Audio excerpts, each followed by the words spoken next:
നോക്ക്, ഞാൻ പറയുന്നത് കേക്ക്. വെറുതെ കുഞ്ഞിനെ ബുദ്ധിമുട്ടിക്കണ്ട.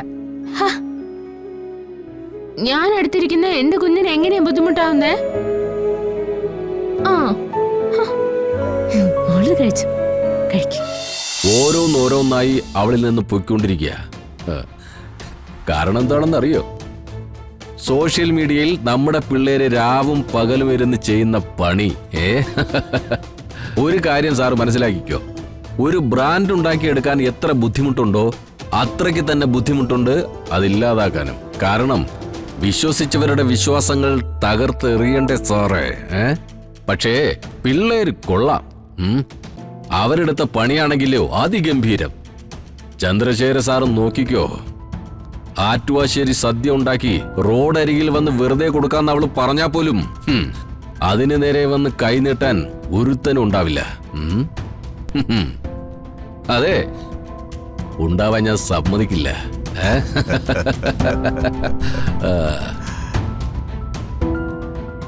സാറെ അറസ്റ്റ് ചെയ്യിപ്പിച്ചത് അവളാ. അതിനുള്ള ശിക്ഷ അവൾക്ക് കിട്ടിയേ പറ്റൂ. ഏറ്റുമുട്ടിയത് ആരോടാണെന്നും അതിന്റെ അനുഭവം എന്താണെന്നും അവള് കൃത്യമായിട്ട് പഠിക്കണം.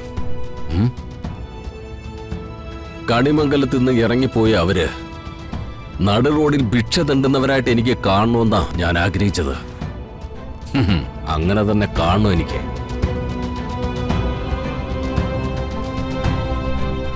നിങ്ങൾ എന്നെ ഏൽപ്പിച്ച ഒരു പണി എന്ന നിലയ്ക്ക് മാത്രമല്ല ഞാൻ ഈ വിഷയത്തെ കാണുന്നത്. എന്റെ ജീവിതത്തില് എന്നെ നടുറോട്ടിലിട്ട് ഒറ്റ ഒരുത്തനെ തല്ലിയിട്ടുള്ളൂ. അതവന് വരും, രാധികയുടെ ഭർത്താവ്. അവനും അവളും കൂടി തെരുവിൽ കിടന്ന് ഭിക്ഷ തണ്ടണമെന്ന് നിങ്ങൾ ആഗ്രഹിച്ചിട്ടില്ലേ? എന്റെ ആഗ്രഹം എന്താണെന്നറിയോ?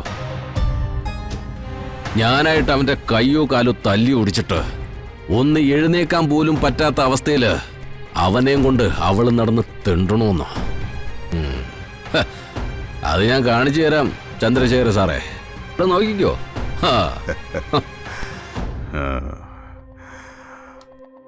അവൾക്ക് ചുറ്റും എപ്പോഴും തന്റെ ഒരു ശ്രദ്ധയുണ്ടാവണം.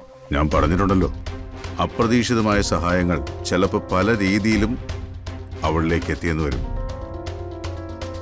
അത് ചിലപ്പോൾ ശ്യാമയുടെ ബന്ധത്തിലുള്ള ആരെങ്കിലും ആവാം, ആരാധകരാവാം, ദേവനാരായണൻ തിരുമേനിയുടെ പഴയ പരിചയക്കാരാവാം. അങ്ങനെ ആര് വന്നാലും, ആരവളെ സഹായിക്കാന്ന് പറഞ്ഞു വന്നാലും അത് വിട്ടുകളയാനുള്ള ആയുധം നമ്മുടെ കയ്യിൽ വേണം. അങ്ങനെയൊന്നും ആരും വരില്ല സാറേ. ഇന്നും നാളെയൊക്കെ ആയി സോഷ്യൽ മീഡിയയിൽ ആറ്റുവാശ്ശേരി സദ്യയെക്കുറിച്ചും അതിന്റെ ഉടമയായ രാധയെക്കുറിച്ചുമുള്ള കഥകൾ. അത് മാത്രം മതിയാവും എല്ലാം അവസാനിക്കാൻ. പിന്നെ ഞാൻ പിള്ളേരോട് പറഞ്ഞിട്ടുണ്ട്, അവൾക്കൊന്ന് ആത്മഹത്യ ചെയ്യാൻ പറ്റുന്ന രീതിയിൽ ഇതെല്ലാം ഒന്ന് കൊഴുത്തോട്ടെ എന്ന്.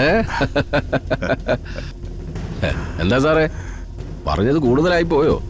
ഹേയ്, ഒരു പ്രശ്നമില്ലടോ. അവള് തീരേണ്ടത് തന്നെയാ, അക്കാര്യത്തിൽ ഒരു സംശയവും വേണ്ട.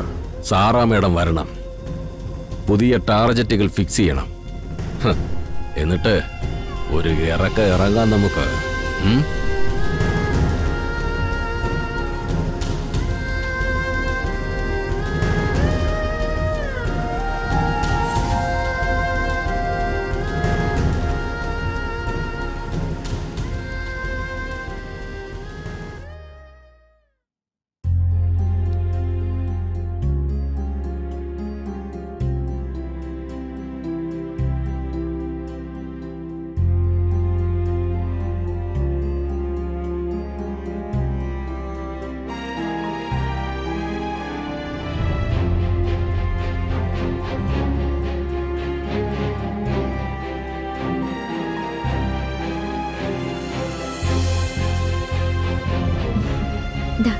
കഴിക്കാം.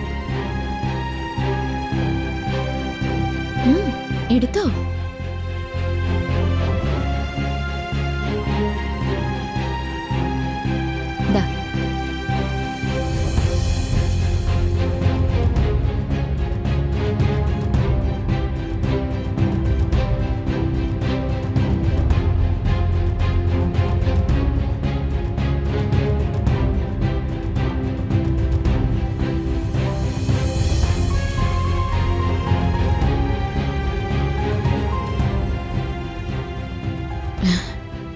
ഏഞ്ചൽ എവിടേക്കാ?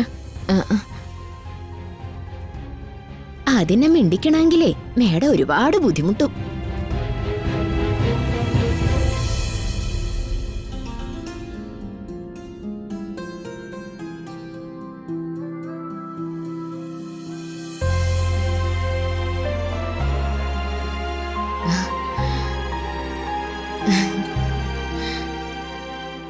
ഇതെന്ത് കളിയാ?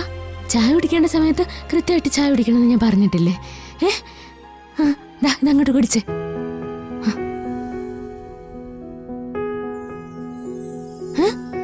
എന്താ നോക്കുന്ന? കുടിച്ചോ? എന്താ എന്നോട് പിണക്കാണോ? പിന്നെന്താ കുടിക്കാത്ത? എനിക്ക് വിഷമാവേ?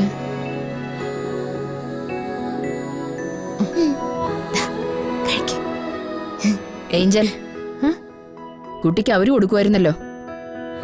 അതെന്തിനാ? ഞാനല്ലേ കൊടുക്കണ്ടേ? മോള് കഴിച്ചു. കഴിച്ചോ? നോക്ക്, ഞാൻ പറയുന്നത് കേക്ക്. വെറുതെ കുഞ്ഞിനെ ബുദ്ധിമുട്ടിക്കണ്ട. ഞാൻ എടുത്തിരിക്കുന്ന എന്റെ കുഞ്ഞിന് എങ്ങനെയാ ബുദ്ധിമുട്ടാവുന്നേ? മോള് കഴിച്ചു. കഴിക്കും. അമ്മയല്ലേ തരുന്നേ, കഴിക്കും മോളെ. മീനാക്ഷി മോളെ, ഇത് കഴിക്ക്. കഴിക്കും. മോളോടുള്ള ഇഷ്ടം കൊണ്ടല്ലേ അടുത്തിരിക്കുന്നതും സംസാരിക്കുന്നതും ഒക്കെ. മോൾക്ക് പേടിയാണോ? പിന്നെന്താ? അറിഞ്ഞൂടാ. നിങ്ങൾ രണ്ടുപേരും നല്ല കൂട്ടായി കിട്ടോ. ഊർമിളെ, ഇങ്ങ് വന്നേ.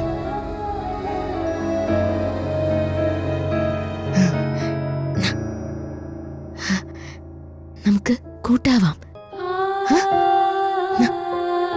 കൂട്ടാവാം.